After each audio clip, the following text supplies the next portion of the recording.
Before we continue this heartbreaking story, pause for just a moment, hit the subscribe button and join us. Don't miss the lessons, the tears, and the hope that every story here carries. The night smelled of perfume and champagne. Adora was in her new chef's jacket, delivering a buffet setup for a corporate gala at a luxury Lekki hotel. Her small team moved quickly, trays polished, napkins folded, candles lit. Then she saw him, Kunle. He was across the hall in a tailored navy suit, holding Chisam's waist like she was made of glass. Chisam's gown shimmered under the chandeliers. They looked every inch the power couple. Adaora's hands stilled on a tray of suya skewers. She felt the world tilt, but she steadied herself. She walked to the serving table, arranging food like she hadn't seen them. From the corner of her eye, she caught him staring. His smile faltered. Chisam whispered something, and he nodded, pretending to focus on the wine in his hand. When the event ended, Adaora left without a word. In the elevator, her heart was loud, but her face was calm. She had promised herself never to beg for love again, and tonight, she proved it. Lagos gossip travels faster than Okada. Weeks later, Adaora overheard two event planners chatting as she packed up after a job. Kunle Adeyemi, his company's in trouble. EFCC people have been showing up. Serious? What about the fiancé? Gone. She moved to South Africa. Left him just like that. Adaora said nothing, but a slow, quiet satisfaction bloomed in her chest. Not joy, never joy, but justice. The man who once walked out on her for a glittering future now stood in the shadows of scandal. That night, she sat on her balcony with a cup of tea. The street below was alive with honking cars, shouting vendors, and the smell of roasted corn. For the first time, Kunle was just another sound in the city. Distant, unimportant, easy to forget. She thought of calling Mama to share the news, but decided against it. Some victories were best enjoyed in silence. It was raining again, the same heavy Lagos rain that had brought Kunle into her life years ago. Adaora ducked into a Lekki supermarket to wait it out. As she reached for a loaf of bread, a familiar voice said, "Adaora, is that you?" She turned.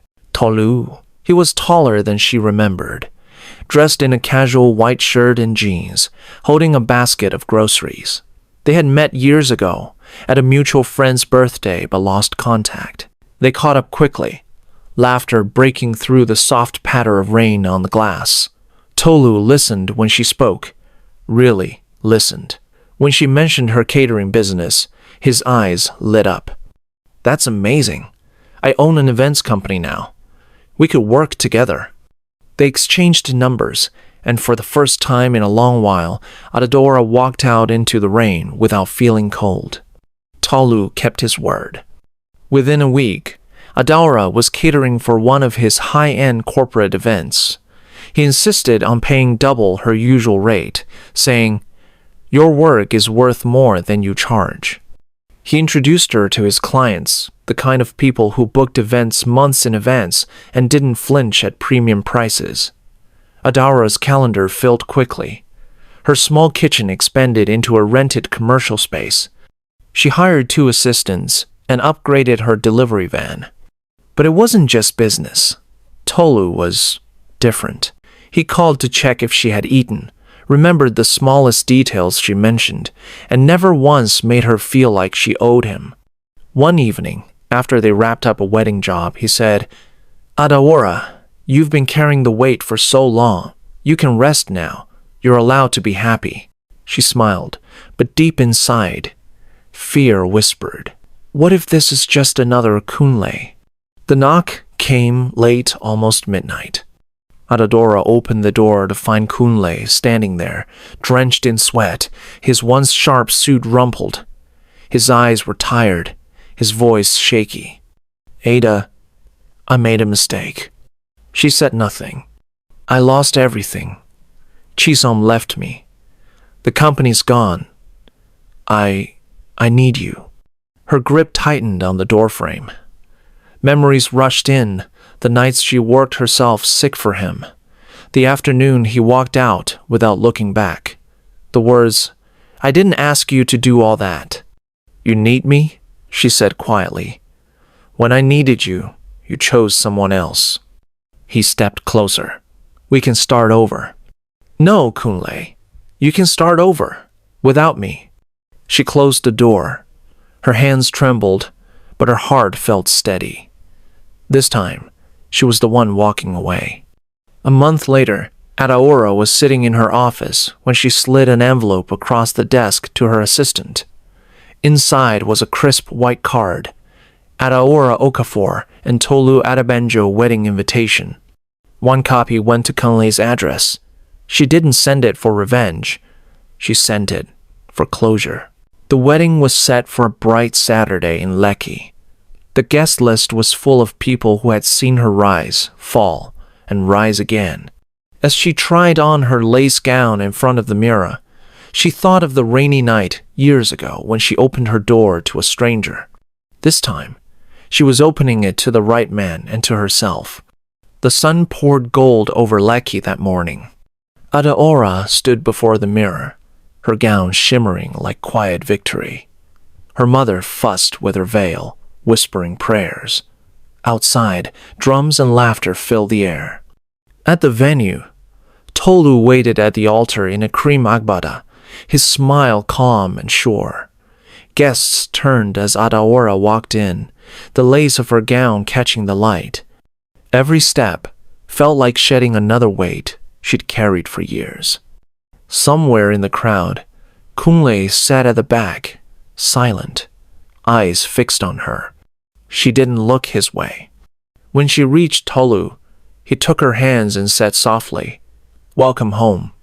And for the first time in years, Adaora truly felt at home, not in a place, but in a person. At the reception, the hall glowed with fairy lights. Laughter, music, and the smell of jollof filled the air. When it was her turn to speak, Adaora raised her glass. To love, to respect, and to never forgetting those who stand with you in the storm. Her voice was clear, but her gaze was steady on the crowd, a message meant for one pair of eyes in particular. Tolu clinked his glass against hers. The guests cheered. Kunle lowered his head, his hands clasped tightly together. Married life with Tolu was a partnership.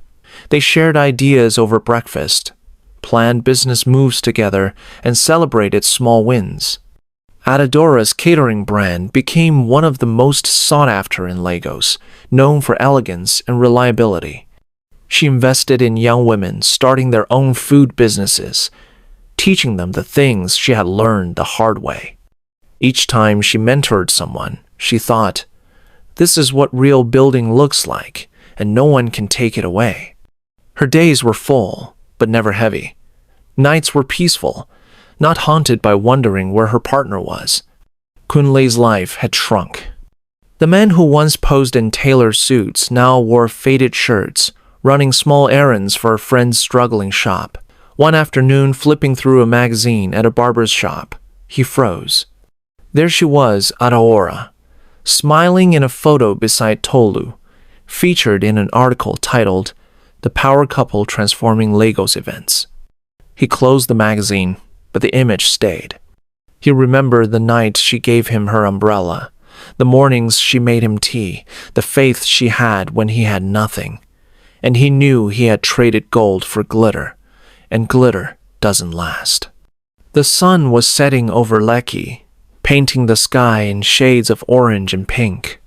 Adaora sat on the balcony of her new home, sipping tea beside Tolu. Down below, the city moved in its endless rhythm, car horns, market calls, laughter from children playing. Tolu reached over and held her hand. "Do you ever think about the past?" Adaora smiled faintly. "Sometimes, but not with pain. Everything I went through brought me here." In the quiet, she realized she had already won long before the wedding, the day she chose herself over someone who didn't value her. She leaned back, watching the sky fade into night. Some stories end with heartbreak. Hers ended with freedom. She built him when he had nothing. She gave her all, but he chose glitter over gold. In the end, she discovered a truth many forget: success doesn't change a person, it only reveals them. Never give so much of yourself that you lose who you are. Because the greatest revenge is not anger, it's not tears. It's rising, shining, and living better than those who broke you. Remember, loyalty is priceless. And if someone cannot see your value, walk away, because you are enough. If you've watched up to this point, please subscribe to this channel to encourage us to create more heartfelt stories for you.